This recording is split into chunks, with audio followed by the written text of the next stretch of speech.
Pada kesempatan kali ini, kita akan ngomongin 7 kekurangan WordPress. 7 kekurangan WordPress ini wajib Anda ketahui sebelum Anda memutuskan untuk menggunakan WordPress sebagai website Anda. Penasaran apa aja 7 kekurangan WordPress tersebut? Mari simak video ini selengkapnya.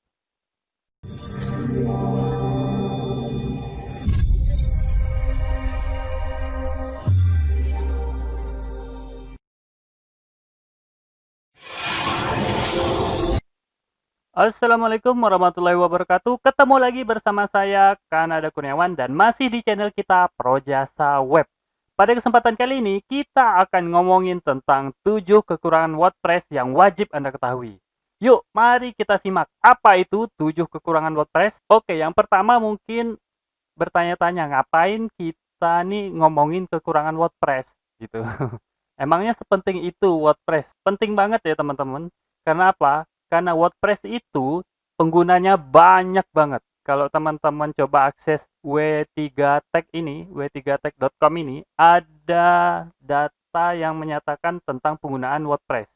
Nah ini, bisa lihat teman-teman lihat ya, WordPress ini berada pada posisi puncak. Ini 63,5% di antara berbagai content management system yang ada, WordPress itu penggunanya lebih dari 50%. Jadi 63% itu lebih memilih WordPress.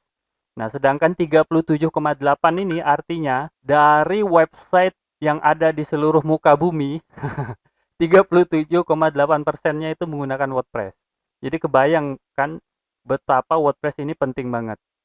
Nah, ini kenapa kita ngomongin tentang WordPress. Nah, terus karena penggunanya ini banyak banget, jadi wajar kalau kita ngomongin kekurangannya gitu. Jadi teman-teman harus tahu, karena bisa jadi teman-teman juga nanti bakal menggunakan WordPress. Nah, jadi apa kekurangan WordPress? Jadi dua kekurangan WordPress yang paling sering dipermasalahkan itu adalah pertama, nomor satu ini adalah masalah kecepatan, yang kedua adalah masalah keamanan. Nah, yuk kita bahas semuanya di sini. Yang pertama itu adalah masalah kecepatan. Untuk masalah keamanan, maka kita akan bicara tentang plugin dan theme. Plugin itu adalah script yang digunakan untuk menambah fungsi dari sebuah website WordPress. Sedangkan theme itu untuk mengubah tampilannya. Karena plugin itu tersedia gratis dan banyak sekali, maka biasanya orang itu cenderung tidak memperhatikan berapa jumlah plugin yang digunakannya. Ada yang make 1, 2, tapi ada juga yang make sampai 30-an plugin dalam satu website. Kemudian, untuk masalah theme-nya, orang-orang itu cenderung tidak memperhatikan masalah kecepatan ketika memilih theme. Asal theme-nya bagus, ya langsung dipilih gitu kan untuk WordPress. Sehingga terjadilah masalah kecepatan. Karena apa? Karena theme-nya atau tampilan yang mereka gunakan itu memang cantik, tapi lambat. Nah, inilah terjadi masalah kecepatan. Tapi, jika WordPress theme itu dioptimasi dengan baik, bisa kok dia itu cepat. Nah, oke, sebagai contoh ini WordPress ini adalah website saya ya, projasaweb.com nih. Kalau teman-teman ukur pakai GT Matrix, coba ya kita ulangi. Nah, ini pengukuran dengan menggunakan Text Speed Insight. Nih, bisa teman-teman lihat nilainya bisa sampai 90%. Nah, cukup cepat lah ya. Ini 2,9 detik di loadnya. Jadi lumayan cepat gitu. Kalau dioptimasi dengan baik. Nah, ini 1,3 second kecepatannya. Saya rasa ini udah lumayan cepat gitu ya dibanding dengan beberapa website yang lain. Nah, jadi untuk masalah kecepatan ini, walaupun buat beberapa website ini menjadi sebuah fakta gitu ya. Tapi kalau memang teman-teman menghadapi masalah kecepatan di WordPress, sebenarnya masih bisa dioptimasi sehingga kecepatannya meningkat. Nah, itu kekurangan yang pertama. Yang kedua adalah keamanan. Banyak sekali orang yang mengeluh tentang keamanan WordPress. Dan memang kenyataannya, website berbasis WordPress itu sangat sering dihack. Tapi sebenarnya mari kita lihat apa masalah yang menyebabkan hack itu bisa terjadi. Nah, masalah yang paling umum terjadi adalah karena si pengguna WordPress-nya itu tidak melakukan update terhadap WordPress yang dia pakai. Nah, ini masalah yang paling umum, sehingga berbagai masalah keamanan pun muncul, karena itu tadi tidak diupdate menjadi versi yang terbaru. Nah, Selain itu, masalah kedua itu adalah penggunaan script pihak ketiga yang telah saya sebutkan sebelumnya, yaitu theme dan plugin. Jika theme dan plugin ini juga tidak diupdate, maka tentu tingkat keamanan WordPress menjadi turun drastis sehingga mudah dihack. Namun, jika Anda sering melakukan update dan monitoring terhadap tiga hal ini, yaitu versi WordPress-nya, versi plugin-nya, dan versi theme-nya, maka keamanan WordPress bisa kita katakan sebagai sangat aman. Nah, kemudian kekurangan WordPress apalagi setelah masalah kecepatan dan masalah keamanan? Yang ketiga itu adalah masalah plugin. Nah, seperti yang disebutkan di atas. Pada WordPress, plugin yang tersedia itu banyak banget. Kalau teman-teman kita coba akses ya. Nah, ini direktori plugin itu menyediakan 57.000 plugin. Artinya 57 fungsi tambahan yang dapat ditambahkan ke dalam website teman-teman. Masing-masing ini punya fungsi tambahan. Tinggal teman-teman install aja, itu sudah dapat teman-teman gunakan. Tapi karena sangat banyak, biasanya para pengguna WordPress itu tergoda untuk menggunakan plugin dengan jumlah yang banyak banget. Ada yang sampai 10, ada yang 15. Bahkan saya pribadi itu sampai 31 plugin saya gunain. Nah, karena jumlahnya sangat banyak ini, kadang salah satu atau dua plugin itu bisa bentrok dan ini menyebabkan masalah keamanan. Atau bahkan salah satu atau dua plugin tersebut memiliki masalah keamanan karena developernya tidak melakukan update. Nah, itu bisa terjadi. Nah, hal-hal semacam ini harus betul-betul diperhatikan agar plugin WordPress ini menjadi suatu kelebihan, bukan menjadi suatu kekurangan bagi teman-teman. Kenapa? Karena sepertinya tidak ada pesaing ya, tidak ada CMS atau script apapun selain WordPress yang punya plugin sebanyak ini yang saya ketahui gitu ya. Mungkin aja ada sih, tapi belum saya ketahui. Tapi setahu saya aja memang WordPress inilah yang terbanyak pluginnya, sampai 57 plugin, artinya 57.000 fungsi berbeda yang dapat teman-teman masukkan ke dalam website teman-teman. Nah ini ya, intinya itu adalah selalu memantau plugin yang teman-teman gunain. Kekurangan keempat itu apa? Nah ini dia, kekurangan keempat itu adalah keterbatasan dalam pengembangan. Artinya, kalau teman-teman ingin mengembangin lebih jauh lagi, kadang WordPress itu ada keterbatasannya. Bukan WordPress-nya sih, developernya yang memiliki keterbatasan. Nah gini, jadi kalau teman-teman pertama buat WordPress, buat website itu tentang blog ya, cuma nulis-nulis. Kemudian teman-teman tiba-tiba ingin mengubah website teman-teman itu menambah fungsinya menjadi membership misalnya. Nah, itu kadang kalau teman-teman ingin melakukannya sendiri, teman-teman banyak sekali mendapatkan halangan, rintangan, nah kesulitan lah bisa dikatakan seperti itu. Karena apa? Karena memang itu keterbatasan WordPress. Walaupun teman-teman udah memahami PHP, JavaScript, CSS, serta HTML, teman-teman masih tetap harus mempelajari bagaimana WordPress bekerja, bagaimana fungsi-fungsi di dalam WordPress.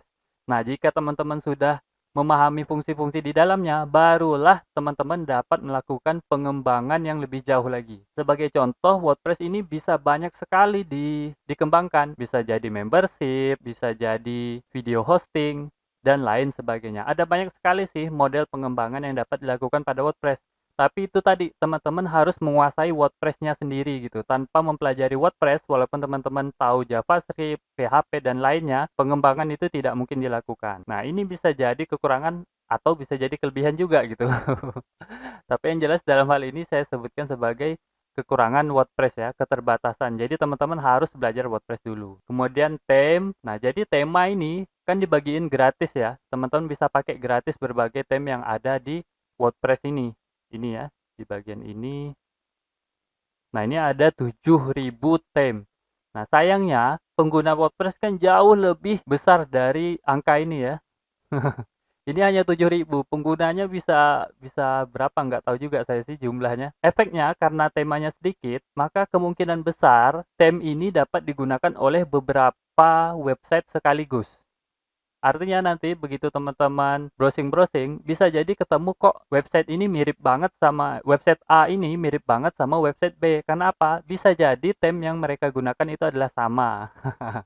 Nah, supaya teman-teman tampak berbeda, teman-teman harus menggunakan jasa developer sehingga dapat membuat theme atau memodifikasi theme yang ada menjadi lebih sesuai dengan brand teman-teman. Nah, jadi kalau teman-teman hanya menggunakan theme yang ada tanpa modifikasi, maka sangat besar kemungkinan ada website lain yang punya tampilan yang sama dengan yang teman-teman gunakan. Nah, itu udah nomor berapa itu ya? Satu, 2, 3, 4, 5. Nah, nomor 6 itu adalah support.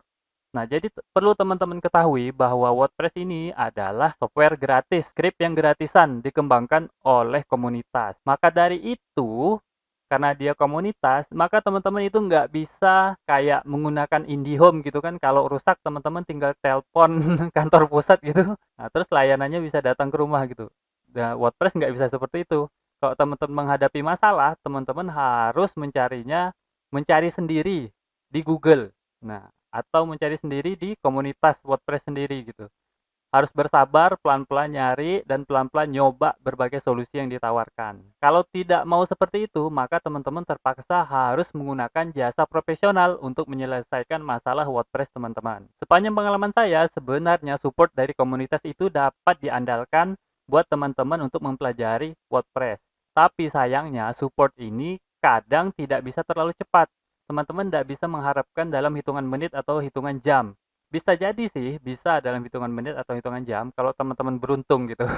Tapi kalau teman-teman pas lagi nggak beruntung, bisa jadi berhari-hari baru pertanyaan teman-teman itu dijawab oleh komunitas yang ada gitu kan. Atau baru ada orang yang tahu mengenai masalah yang teman-teman hadapi. Nah, ini adalah masalah support dari WordPress itu sendiri. Dan yang terakhir itu adalah pembaharuan plugin atau tema ya. Jadi WordPress dan plugin itu harus terus diperbaharui. Nah, kadangkala karena dia dari pihak ketiga, si pihak ketiganya itu biasanya ada masalah. Misalnya teman-teman udah menginstal plugin tertentu, plugin A, dikembangkan oleh Mamat misalnya. Mohon maaf kalau ada yang namanya Mamat. Dikembangkan oleh Mamat. Ketika mengembangkan plugin A itu, si Mamat statusnya masih freelancer misalnya. Suatu ketika si Mamat ternyata diterima jadi PNS misalnya atau diterima di BUMN atau di perusahaan mana gitu. Dan dia udah nggak sempat lagi, nggak punya waktu lagi untuk mengembangkan plugin A. Maka si plugin A ini menjadi anak hilang gitu, anak terlantar. Artinya plugin yang tidak mendapat update lagi dari pengembangnya. Maka itu akan jadi masalah buat Anda kalau Anda terus menggunakan plugin A. Karena plugin A tidak lagi diupdate dan celah-celah keamanannya dapat saja muncul kapan saja. Nah, seperti itu. Itu adalah masalah pembaharuan. Nah, kesimpulannya dari 7 masalah tersebut, yaitu masalah kecepatan, masalah keamanan, masalah plugin, kemudian masalah keterbatasan dalam pengembangan, masalah tema, masalah support, dan masalah update. Ketujuh masalah ini sebenarnya dapat teman-teman selesaikan. Ini jadi kekurangan WordPress, tapi tetap dapat teman-teman selesaikan. Asal teman-teman memang berjuang untuk menyelesaikannya. Artinya nggak males gitu ya. Belajar terus, perbarui informasi-informasi terbaru mengenai WordPress, maka insya Allah ketujuh masalah ini dapat teman-teman hadapi atau bahkan tidak akan menjadi masalah buat teman-teman. Nah, seperti yang saya contohkan tentang masalah kecepatan.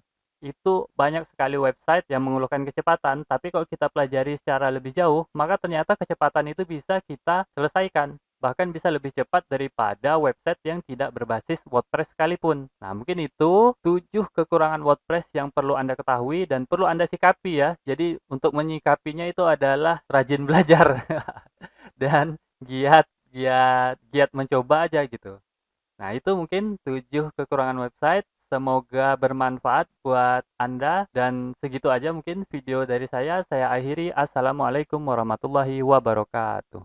Oke, seperti biasa, jika ada yang salah dari apa yang saya sampaikan, tolong teman-teman ingatin ya, jangan sampai nggak diingatin, supaya saya dapat melakukan perbaikan pada channel ini dan pada diri saya sendiri. Dan jika ada pendapat yang berbeda, teman-teman bisa masukin ke kolom komentar, supaya kita bisa berdiskusi. Jika ada masukan, teman-teman jangan sungkan untuk menyampaikannya, karena saya sangat terbuka dengan segala macam masukan. Dan jika teman-teman memiliki usulan pembahasan, cantumkan juga di kolom komentar, supaya supaya semua usulan teman-teman dapat saya wujudkan dalam bentuk video. Buat yang belum tahu, video ini adalah bagian dari program Akademi Projasa Web, tempat di mana teman-teman bisa belajar digital marketing secara gratis. Caranya mudah, cukup kunjungi projasaweb.com/academy. Ada ratusan artikel dan video yang dapat teman-teman pelajari. Jika ada pertanyaan mengenai materi, teman-teman tinggal hubungi saya melalui email info@projasaweb.com. Gratis tanpa biaya apapun. Harapannya dengan program ini semakin banyak orang yang memahami digital marketing. Saya percaya jika semakin banyak orang yang paham digital marketing, maka ekonomi kita juga akan semakin baik. Yuk dukung program ini dengan cara subscribe dan share video ini, serta mengunjungi Projasa Web Academy.